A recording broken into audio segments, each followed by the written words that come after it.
അസ്സലാമു അലൈക്കും വറഹ്മത്തുള്ളാഹി തആല വബറകാതുഹു. സൈഫ് അറബിയും സൈത്തൂൻ ബീവിയും ഫർസാനിയും കുഞ്ഞും അതാ നമ്മുടെ സഹറ ബത്തൂലിൻ്റെ അടുത്തേക്ക് പുറപ്പെടുന്നു. അതെ, ഷെഫി ഉസ്താദിൻ്റെ അടുത്തേക്ക്. അവിടെ നിന്ന് അല്പം അകലെയാണ്, എന്ന് വെച്ചാൽ ഒരുപാട് ദൂരമൊന്നുമില്ല. തൻ്റെ പ്രിയപ്പെട്ട മകൾക്കും മരുമകൻക്കും സ്വസ്ഥമായി ജീവിക്കുവാൻ വേണ്ടിയിട്ട് ആ പിതാവ് തന്നെ കൊടുത്ത രാജകൊട്ടാരമായിരുന്നു അത്.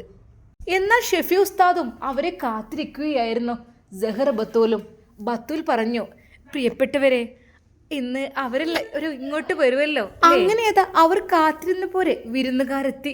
സ്നേഹത്തോടെ അവരെ ഷെഫി ഉസ്താദും ബത്തൂലും സ്വീകരിച്ചു. മാഷാ അല്ലാ, അൽഹംദുലില്ലാ. ബത്തൂൽ കുഞ്ഞിനെ വാരിയെടുത്തു. എന്നാൽ പെട്ടെന്ന് ബത്തൂൽ, വേണ്ട, അത് സന്തോഷ വാർത്തയ്ക്ക് ഉണ്ടല്ലേ. മാഷാ അല്ലാ, അൽഹംദുലില്ലാ. സ്നേഹത്തോടെ അതാ സൈത്തൂൻ ബേബി അവളെ ചേർത്ത് പിടിച്ചു. മോളെ, അള്ളാഹു അനുഗ്രഹിക്കട്ടെ. അള്ളാഹു അനുഗ്രഹിച്ച കൂട്ടത്തിലുള്ളവരാണല്ലോ നിങ്ങളെല്ലാവരും. അതെ, മാഷാ അല്ലാ, അൽഹംദുലില്ലാ. മോളെ, വല്ലാത്തൊരു സന്തോഷകരമായ നിമിഷമായിരുന്നു നിന്റെ ജീവിതം. അത് വല്ലാത്ത അത്ഭുതമാണ്. അള്ളാഹു സുബ്ഹാനഹു വ തആല കാരുണ്യവാനും കരുണാനിധിയുമാണെന്ന് പറയുന്നതിൻ്റെ ഏറ്റവും വലിയ തെളിവാണ് നിന്റെ ആ കാഴ്ച തിരിച്ചു കിട്ടിയത്. എന്നാൽ പെട്ടെന്ന് അവൾ പറഞ്ഞു, അത് മറ്റൊരു ന്യൂസ് കൂടി ഇപ്പോഴുണ്ടല്ലോ. മാഷാ അല്ലാ, അൽഹംദുലില്ലാ. അതെ, അള്ളാഹുവോട് നമ്മൾ ചോദിച്ചു കഴിഞ്ഞാൽ അള്ളാഹു നമുക്കത് തരും എന്നതിൻ്റെ ഉത്തമ ഉദാഹരണം. എന്നാൽ ഈ സമയം അതാ നമ്മുടെ സൈഫ് അറബി നേരെ അതാ ഷെഫി ഉസ്താദിൻ്റെ അരികിലേക്ക്. ഷെഫി, പിന്നെ ചില വാർത്തകളൊക്കെ അറിയാൻ കഴിഞ്ഞു. എന്തൊക്കെ തന്നെയാലും മാഷാ അല്ലാ, അൽഹംദുലില്ലാ, ഒരു കുഞ്ഞ് ജനിച്ചിരിക്കുന്നു അല്ലേ. കേരളത്തിലേക്ക് പോകണം, എല്ലാത്തിനും ആഗ്രഹമൊക്കെ ഉണ്ട്. പക്ഷേ ഞാൻ എന്ത് ചെയ്യണം എനിക്കറിയുന്നില്ല. എനിക്കൊരു കുഞ്ഞ് അള്ളാഹു നൽകിയിരിക്കുന്നു. ഒരു ആൺകുഞ്ഞിനെയാണ് നൽകിയിരിക്കുന്നത്. ഇൻഷാ അല്ലാ കുഞ്ഞിനെ പേര് വെക്കണം. അതൊക്കെ എൻ്റെ മനസ്സിലുള്ള ആഗ്രഹമാണ്. പക്ഷേ പക്ഷേ ഞാനും എൻ്റെ ഭാര്യയും നല്ല രീതിയിലല്ല. അതെ, അവൾ എന്നേക്കുമായി എൻ്റെ മനസ്സിൽ നിന്ന് ഞാൻ ഒഴിവാക്കിയിട്ടുണ്ട്. ഒരിക്കൽ പോലും അവളെൻ്റെ ഭാര്യ എന്നുള്ള സ്ഥാനത്ത് എനിക്ക് അവളെ കാണാൻ കഴിയില്ല, സത്യമായിട്ടും. ഷെഫി പറയുന്നത് കാര്യത്തിൽ തന്നെയാണോ? അതെ. എന്തിന്? അതെ, എൻ്റെ ജീവിതത്തിലേക്ക് അള്ളാഹു സുബ്ഹാനഹു വ തആല സഹറ ബത്തൂലിനെ ഇറക്കി കഴിഞ്ഞു. അതുകൊണ്ട് തന്നെ. പക്ഷേ എൻ്റെ കുഞ്ഞ്, അതെൻ്റെ കുഞ്ഞ് തന്നെയാണ്. ഷെഫി ഉസ്താദിൻ്റെ ആ ഒരു വാക്കുകളിൽ സൈഫ് അറബിക്ക് മനസ്സിൽ എന്തൊക്കെയോ തോന്നി. ഒന്നുകൂടെ ആലോചിച്ചാൽ നമുക്ക് അവളെ തിരിച്ചെടുക്കാൻ. എന്നാൽ സൈഫ് അറബിയുടെ വാക്കുകൾ ഉൾക്കൊള്ളാൻ കഴിഞ്ഞില്ല ഷെഫി ഉസ്താദിന്. അവർ പലതും സംസാരിച്ചു. അവർക്കുള്ള സ്പെഷ്യൽ ഭക്ഷണമെല്ലാം അവിടുത്തെ സെർവൻസ് ഉണ്ടാക്കി. സഹറ ബത്തൂലിനോടും സൈഫ് അറബിയുടെ 2 ഭാര്യമാരും നല്ല രീതിയിൽ പെരുമാറി. ചുരുക്കി പറഞ്ഞാൽ സന്തോഷകരമായ ജീവിതം. അത് അവർ സുഖങ്ങളും ദുഃഖങ്ങളും എല്ലാം പങ്കുവച്ചു. അതിനിടയിൽ ഷെഫി ഉസ്താദിന് കുഞ്ഞുണ്ടായ കാര്യത്തെക്കുറിച്ചും അതും സംസാരിച്ചു. എന്നാൽ ഫർസാന ചോദിച്ചു സൈത്തൂൻ ബീവിയോട്, സൈത്തൂൻ, പിന്നെ നിനക്ക് ഏതായാലും നിൻ്റെ ഭർത്താവിനൊരു കുഞ്ഞുണ്ടായല്ലോ. കുഞ്ഞുണ്ടായ സ്ഥിതിക്ക് ആ ഒരു ഭാര്യയെ തിരിച്ചെടുക്കാൻ, അല്ലെങ്കിൽ ഷെഫി ഉസ്താദിന് അവളുടെ കൂടെ ജീവിക്കാൻ ഇനി എന്താ ചെയ്യാം? അതിൽ പ്രയാസമുണ്ടാവുമോ? ഏതായാലും കുഞ്ഞായി കഴിഞ്ഞില്ലേ. കുഞ്ഞായി കഴിഞ്ഞ സ്ഥിതിക്ക് ഒരുമിക്കുന്നതിൽ വിരോധമുണ്ടോ? ആ ഒരു ചോദ്യം കേട്ടപ്പോൾ ഒരു നിമിഷം സഹറ ബത്തൂലിൻ്റെ മനസ്സൊന്ന് വിങ്ങി. അത് തൻ്റേതെന്ന് മാത്രം വിചാരിച്ചിരുന്ന തൻ്റെ പ്രിയപ്പെട്ട ഉസ്താദ്, അതെ, അവരുടെ ആദ്യ ഭാര്യയെ സ്വീകരിക്കുക എന്നൊക്കെ പറയുമ്പോൾ സഹറ ബത്തൂലിൻ്റെ മനസ്സിൻ്റെ ഉള്ളിൽ ചെറിയ രീതിയിലൊരു സങ്കടമുണ്ട്. എങ്കിലും അവൾ തൻ്റെ മനസ്സിനെ ആശ്വസിപ്പിച്ചു. അല്ലാ റബ്ബേ, അതല്ലേ എത്രയായാലും ആദ്യത്തെ ഭാര്യ. എന്തൊക്കെ തന്നെയായാലും എനിക്ക് മാത്രം അവകാശപ്പെട്ടതല്ലോ. ഒരിക്കലും ഞാനങ്ങനെ അവകാശപ്പെടുവാനും പാടില്ലല്ലോ. സ്വയം മനസ്സിനെ പറഞ്ഞങ്ങ് മനസ്സിലാക്കി. ബത്തൂൽ, നീ എന്താ ഇങ്ങനെ സങ്കടപ്പെടുന്നത്? ഒരിക്കൽ പോലും ഷെഫി ഉസ്താദ് നിൻ്റെ മാത്രം ഭർത്താവല്ല. അതെ, അവർക്ക് ആദ്യ ബന്ധത്തിൽ അതായത് ആദ്യം ഒരു ഭാര്യയുണ്ട്, അതിനൊരു കുഞ്ഞ് പിറന്നിരിക്കുന്നു. ശരിയാണ്, എന്തോ ഒരു ബുദ്ധിമോശം കൊണ്ട് അവർ മറ്റൊരാളുടെ കൂടെ പോയി കുഞ്ഞുണ്ടാവുകയും ചെയ്ത്. കുഞ്ഞ് ഷെഫി ഉസ്താദിൻ്റെ തന്നെയാണ്, ഗർഭിണിയായതിനു ശേഷമാണ് പോയത്. എന്തൊക്കെ തന്നെയായാലും ആ കുഞ്ഞിൻ്റെ ഉമ്മയും ഉപ്പയും സീനത്തും ഷെഫി ഉസ്താവും തന്നെയാണല്ലോ. അതുകൊണ്ട് ബത്തൂൽ, നീ എന്താ ആലോചിച്ച് നിൽക്കുന്നത്? എന്താ അവർക്കൊരു ജീവിതം, ആ കുഞ്ഞിനൊരു ഉമ്മയും ഉപ്പയുടെയും കൂടെയുള്ള ജീവിതം എന്താ നിനക്ക് സമ്മതിച്ചു കൊടുത്തൂടെ? തന്നോടെന്ന രീതിയിൽ തന്നെ അവൾ കണ്ണാടിയിൽ നോക്കി ചോദിച്ചു. ബത്തൂൽ, പറ, അതിനുത്തരം പറ. നമ്മൾ അള്ളാഹു നമുക്ക് നൽകിയ അനുഗ്രഹങ്ങൾ നമ്മൾ ഒരിക്കലും മറക്കാൻ പാടില്ല. അതേ, കാഴ്ചയില്ലാതിരുന്ന നിന്നെ ഷെഫി ഉസ്താദ് ഏറ്റെടുത്തില്ലേ? അള്ളാഹു സുബ്ഹാനഹു തആലയുടെ കാരുണ്യം കൊണ്ട് അതെ നിനക്ക് കാഴ്ച തിരിച്ചു കിട്ടിയില്ലേ? നിനക്ക് അള്ളാഹുവിൻ്റെ അനുഗ്രഹം കൊണ്ട് ഷെഫി ഉസ്താദിൻ്റെ കുഞ്ഞിനെ ഗർഭം ചുമക്കാൻ ഭാഗ്യം ലഭിച്ചില്ലേ? അതെ, ശരിയാണ്, എല്ലാം ശരിയാണ്. എൻ്റെ ഉസ്താദിൻ്റെ ആഗ്രഹം അങ്ങനെയാണെങ്കിൽ ഞാനതിന് എന്തൊക്കെ തന്നെയാലും സമ്മതം കൊടുക്കും. അതെ, ആദ്യ ഭാര്യയെ വീണ്ടെടുക്കുക, അവർ ഒരുമിച്ച് ജീവിതം തുടരുക എന്നുള്ള കാര്യത്തിന് റബ്ബേ ഞാനൊരിക്കലും എതിര് പ്രവർത്തിക്കില്ല. അല്ലാ, ഞാനതിന് തയ്യാറാണ്. എൻ്റെ മനസ്സ് അതിന് സാക്ഷ്യം വഹിക്കുകയാണ്.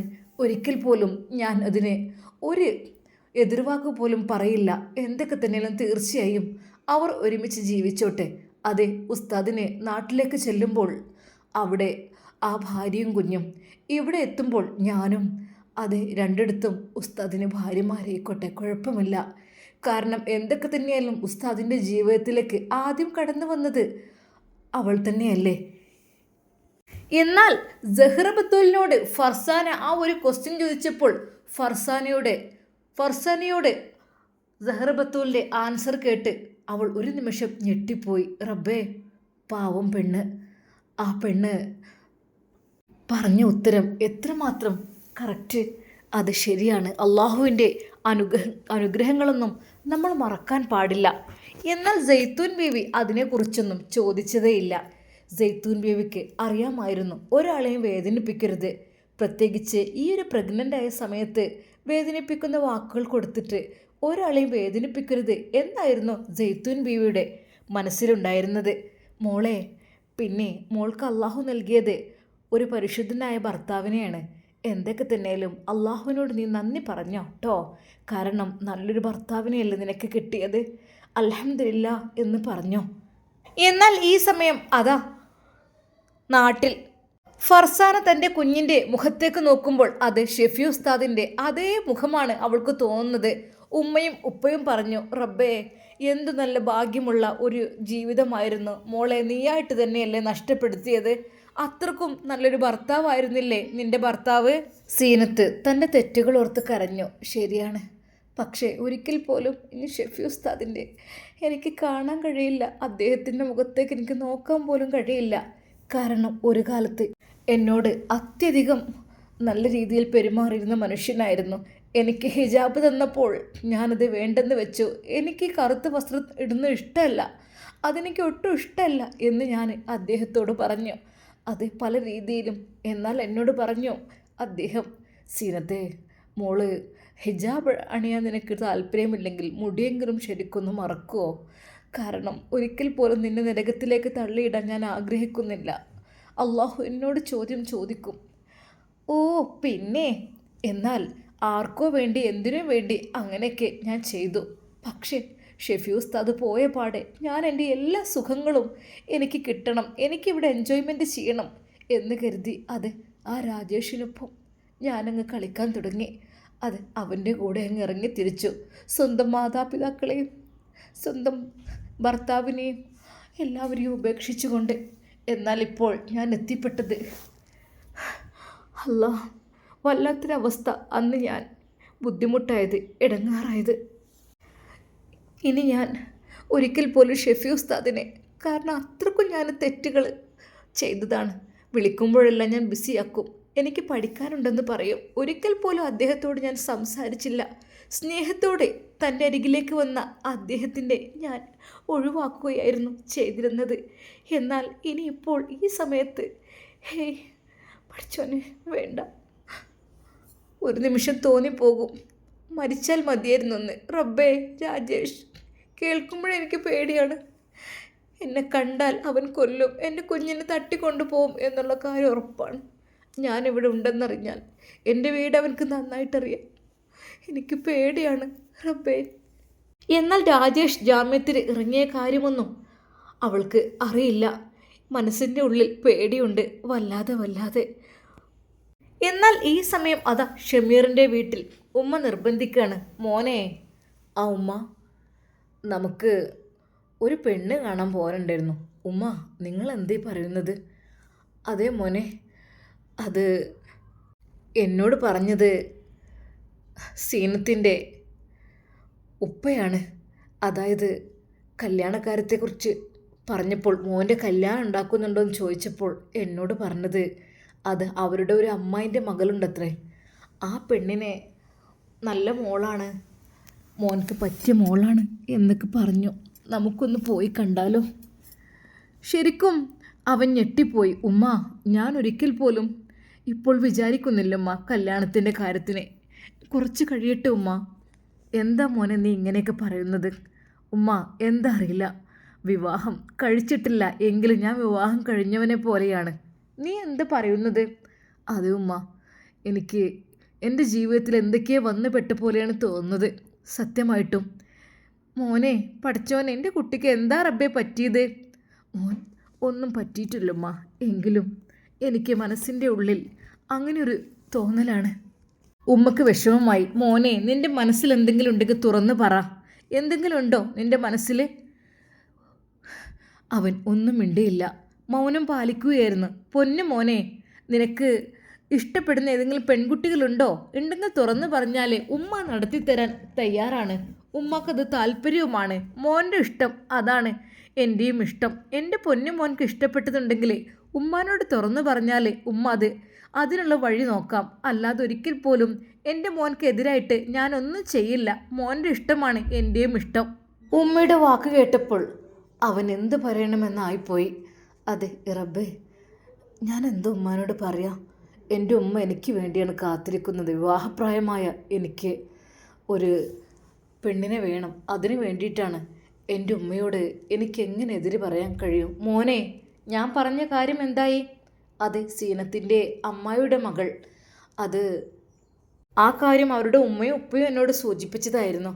അതിനെക്കുറിച്ച് എന്താ മോനെ ഞാൻ പറയേണ്ടത്? ഉമ്മയുടെ ഇഷ്ടം അതാണോ? അല്ല മോനെ, അങ്ങനെ ഞാൻ പറയുന്നില്ല. എൻ്റെ പൊന്നു മോൻക്ക് ഇഷ്ടമുള്ളത് എന്തും തന്നെ പറയാം. അവൻ വീണ്ടും മൗനം പാലിക്കുകയാണ് ചെയ്തത്. ഉമ്മ, ഞാൻ ഇതിനെക്കുറിച്ച് പിന്നെ സംസാരിക്കാം. അതും പറഞ്ഞുകൊണ്ട് അവൻ കൃഷിയിടത്തിലേക്ക് പോകുമ്പോൾ ഉമ്മ വിചാരിച്ചു, റബ്ബേ, ഓൻ്റെ മനസ്സിൽ എന്തായിരിക്കും? അല്ലെങ്കിലും ഈ ഒരു കൊച്ചുകുടില്, അത് ചെറിയ വീടാണ്. കൃഷിയിടമുണ്ടെങ്കിലും വീടെല്ലാം ചെറുതാണ്. ഈ ഒരു സമയത്ത് ഞാൻ അവനോട് ഈ വീട്ടിലേക്ക് ഇപ്പോൾ ആര് വന്ന് കയറാനാ? അല്ലെങ്കിലും പാവപ്പെട്ട പെൺകുട്ടികളെ കണ്ടുപിടിച്ച് ഇനി ഏതൊരു പെണ്ണിനാണെങ്കിലും ഞങ്ങളെ വീടും കുടിയും ഒന്നും പറ്റില്ല. ഏതൊരു പെണ്ണിനും വേണം വലിയ വീടും വലിയ ബംഗ്ലാവും വീട്ടിൽ കാറും സൗകര്യങ്ങളൊക്കെ. എൻ്റെ പൊന്നുമോനെന്ന് വെച്ചാൽ അത് ഒരു കൃഷിപ്പണിക്കാരനാണ്. അവൻ ഞാൻ പഠിപ്പിച്ചിട്ടുണ്ട് ഇൽമ്. അതിൻ്റേതായ രീതിയിൽ അവൻ ജീവിക്കുന്നുമുണ്ട്. പക്ഷേ അവന് ഭൗതിക വിദ്യാഭ്യാസമൊന്നും കാര്യമായി പഠിച്ചിട്ടില്ല. അതെ, ഒരു +2കാരനാണ് അവൻ. ഒരു ഡിഗ്രി പോലും അവൻ എടുത്തിട്ടില്ല എൻ്റെ കുട്ടി. പിന്നെ ഞാൻ ദർസും കാര്യങ്ങളൊക്കെ ആയിട്ട് അങ്ങനെ. പിന്നെ അവൻ ഞങ്ങളുടെ ജീവിതാവശ്യത്തിന് വേണ്ടിയിട്ടും എന്നെ വിട്ടു പോകണ്ട എന്ന് കരുതിയിട്ടും അവൻ ഇവിടെ തന്നെ അങ്ങ് കൂടുകയായിരുന്നു. റബ്ബേ, ഈ ഒരു പാവപ്പെട്ട കൊച്ചു കുടിലിലേക്ക് ഏത് പെൺകുട്ടിയാണ് വരാൻ തയ്യാറാവുക? ആരും ഉണ്ടാവില്ല. പാവം എൻ്റെ കുട്ടീൻ്റെ സ്ഥിതി അതുകൊണ്ടായിരിക്കും ഒരു പക്ഷേ എൻ്റെ കുട്ടി മൗനം പാലിക്കുന്നത്. എന്നാൽ അന്ന് വൈകുന്നേരം ചായയുമായി ഉമ്മ കൃഷിയിടത്തിലേക്ക് ചെന്നു.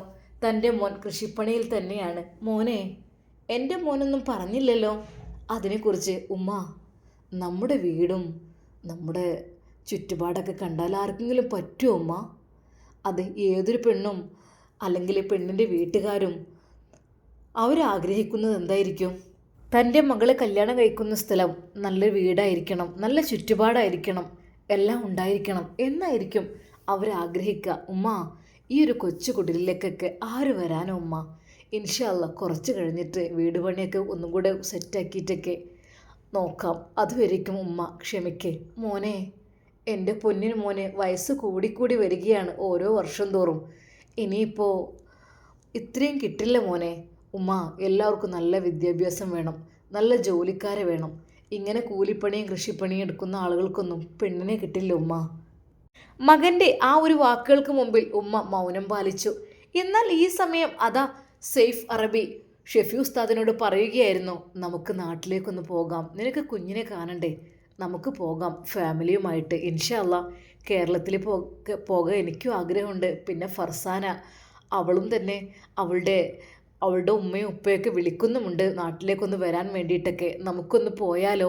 ഷെഫി ഉസ്താദിൻ്റെ മനസ്സിൽ പല ചിന്തകൾ വന്നുകൊണ്ടിരുന്നു. എന്നാൽ അതിനിടയിൽ ഉമ്മയും അമ്മായിയും അവരെല്ലാവരും നാട്ടിലേക്ക് പുറപ്പെടുകയും ചെയ്തിരുന്നു.